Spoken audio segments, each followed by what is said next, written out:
dada. Un miroir, vite. Tous les clients sont là, et là, il y a Jésus qui rentre. Jésus, il rentre. Ouais. Il voit un mec un peu fatigué, il lui caresse la tête, le mec fatigué, il se lève en pleine forme. C'est Jésus, t'as compris le truc? Oui. Il avance vers un autre. L'autre, il est connu pour être sourd. Il lui fait ça, hop, il retrouve Louis. Il va au fond du bar, et là, il y a un Boudère qui dit hey, t'approches pas, je suis en arrêt maladie. Comment appelle-t-on un covoiturage au Sénégal? Un babacar.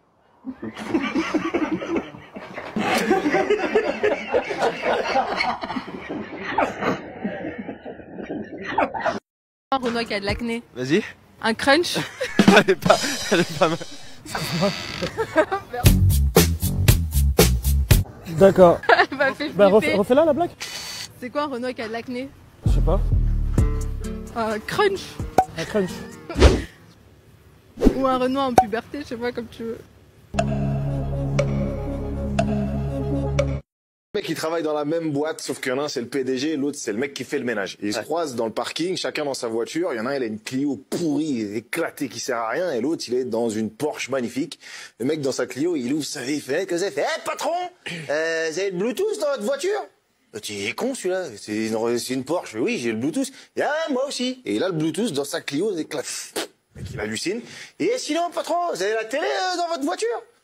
Tu dis, mais oui, j'ai une télé sur les 4 sièges, pourquoi tu m'emmerdes? J'en ai. Et moi aussi. Il y a un écran plat dans la Clio. Putain, c'est quoi cette caisse? Et patron! Putain, il m'emmerde celui-là. Vous avez un frigo dans votre voiture? Tu dis, oui, j'ai un frigo dans chaque portière, tu vas me faire chier toute la journée avec ça? Et moi aussi. Il a un gros frigo congélo dans la Clio. Mais qui dit, bon, c'est bon. Et attends, vous avez un lit dans votre voiture? Et regarde, bah non, j'ai pas de lit, tu vois. Et parce que moi j'ai un lit. Et il y a un vrai lit dans sa Clio, il dit, et il se casse. Le mec, il est blessé dans son ego, tu vois, il fonce chez Porsche et dit, attends, bon, vous allez me foutre un lit dans ma voiture, vous mettez tout, un matelas, sommier, de la soie, du satin, vous me faites péter le meilleur lit qu'il y a jamais eu dans une voiture. Il fait ça, ça lui coûte une blinde, un truc de fou, il revient le lendemain, et il dit, bon, je vais retrouver le mec, il est dans le parking, il le trouve pas. Et il trouve à un moment sa voiture, comme ça, stationnée avec le contact, il tape, le mec sort pas. Il retape, le mec sort toujours pas. Il retape fort, le mec sort, il dit quoi? Il dit, regarde, j'ai mis un lit là, mon gars. T'as déjà vu un lit comme ça dans une voiture? Je dis, putain, c'est pour des conneries comme ça que tu m'as fait sortir de la piscine? Le mec qui dit, je suis allé ce week-end à Lourdes avec ma femme. Et l'autre il dit, et alors? Bah, il dit, alors, il n'y a pas eu de miracle, hein? Je suis revenu avec elle. Il va voir son père et lui dit, papa, je voudrais sortir ce soir. Et il dit, non.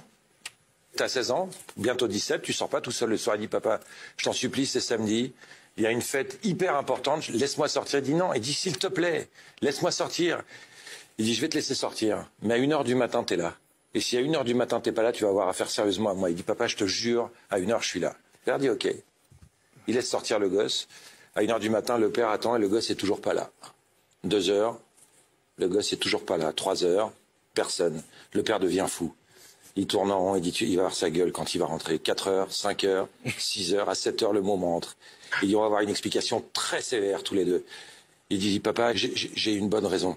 Il dit, ah ouais, bah, je serais curieux de l'entendre. Ben, ce soir, j'ai fait l'amour pour la première fois. Ah, tu veux qu'on en parle? Tu veux t'asseoir? Il dit, je veux bien qu'on en parle, mais je veux pas m'asseoir. Je passe dans une entreprise et il y a l'ouvrier qui dit j'ai très mal à la tête, très mal à la tête. Et donc le patron lui répond, il dit moi quand j'ai mal à la tête, je rentre chez moi et je demande à ma femme de me faire une petite gâterie. Ah très bien. Bah, je vais essayer. Donc il a mal à la tête, il s'en va, 1 heure après il revient, il voit son patron, il dit ça a très bien marché patron. Et en plus c'est bien décoré chez vous. Sapé comme jamais. Tout le monde connaît ce tube, au refrain ô combien poétique. Gims, il vient devant toute la France et il dit sapé comme jamais, il y a Loulou et Boutin. Il balance comme ça. Après, il rajoute, il y a Coco, Na Chanel. Et il y a un noir au fond qui crie Bendo na Bendo, au fond, derrière, là-bas. Les gens étaient choqués. Tu sais, ils disaient, mais c'est de la merde. Il y en a qui ont forcé, qui ont dit, oui, mais c'est de la musique que seuls les noirs peuvent comprendre. Non. Moi, je suis noir et je comprends pas, d'accord? D'ailleurs, objectivement, personne ne comprend réellement les paroles de Maître Gims. C'est le seul chanteur au monde capable de dire une phrase qui a rien à voir avec tout ce qu'il avait dit avant. Tu sais, quand t'écoutes bien, des fois, il peut dire des phrases comme ça. Je t'aimais, tu m'as trahi, faut manger du poisson. Personne ne sait pourquoi il dit ça. Deux copains qui se rencontrent, il dit ça va toi, il dit ça va merveilleusement bien.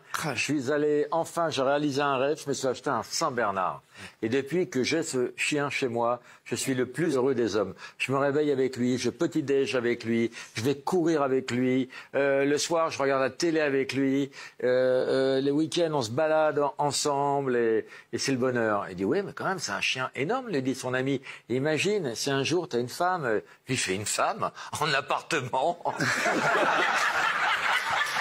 C'est l'autre parti. Bravo. Donc c'est l'histoire d'un mec qui rentre chez lui, tu vois, en voiture, et qui doit passer par une forêt. Et cette forêt, elle est habitée par un vampire. Donc le mec, il roule tranquille, tu vois, et il tombe sur ce fameux vampire. Il est dégoûté, le vampire arrête la voiture et lui dit, bon voilà, je suis le vampire de la forêt, donc soit je te mords et tu deviens vampire, soit je te sodomise et je te laisse passer. Donc le mec se dit, putain, j'aime ma famille, j'aime mes gosses et tout, faut que je passe par cette forêt. Donc le mec sort de la voiture, il met ses mains sur le capot et il se fait sodomiser. Et ça commence, ça y va, ça y va, ça y va. Le mec il est comme ça, il a les mains sur le capot, il en peut plus. Et là, attends, c'est pas fini. Calme-toi. Et là le vampire regarde, il est comme ça, il fait, il regarde, il fait, tu pourrais mettre du tien un peu. Hein. Et là le mec il regarde, il fait, ouais mais je suis pas homosexuel. Hein. Et le vampire regarde, il fait, et moi, tu crois que je suis un vampire? Le mec, il est sous la douche avec un pote, tu vois, et tout d'un coup, son pote, il dit, tu feras gaffe, t'as un bouchon dans le cul, là. Hein. Et l'autre, il dit, ouais, je sais. Ben, il dit, tu peux peut-être me donner une explication. Il dit, tu devineras jamais.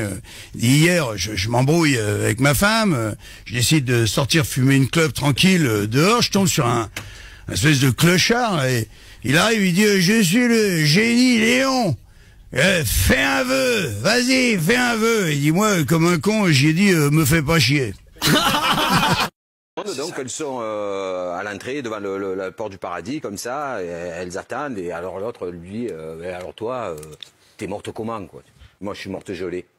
Congelée, je suis gelée. Alors elle dit ah bon et ça fait quoi de mourir gelée? Il dit oh, bon, au début t'as très froid, après tu deviens bleu et puis après à un moment donné tu t'endors et tu sens plus rien et tu meurs. Et toi t'es morte comment? Il dit oh là là moi elle lui dit putain c'est-à-dire je croyais que mon mari me trompait, j'étais sûr et certain que mon mari me trompait. Alors un jour, je suis parti du bureau, je suis arrivé l'après-midi à la maison, là je suis rentré dans la maison, j'ai ouvert la porte comme ça, j'ai vu mon mari regarder la télévision, je dis c'est pas possible, il me cache quelque chose. Alors là j'ai vite couru dans la chambre à coucher, j'ai regardé, il y avait personne, j'ai vite couru dans la cuisine, j'ai regardé, il y avait personne, j'ai vite regardé dans l'autre chambre, j'ai vite couru, il y avait personne, je suis monté au premier étage en courant, il y avait personne, j'étais essoufflé, là je suis mort d'une crise cardiaque. Et l'autre lui dit oh putain, t'aurais ouvert le congélateur, on aurait été sauvés tous les deux.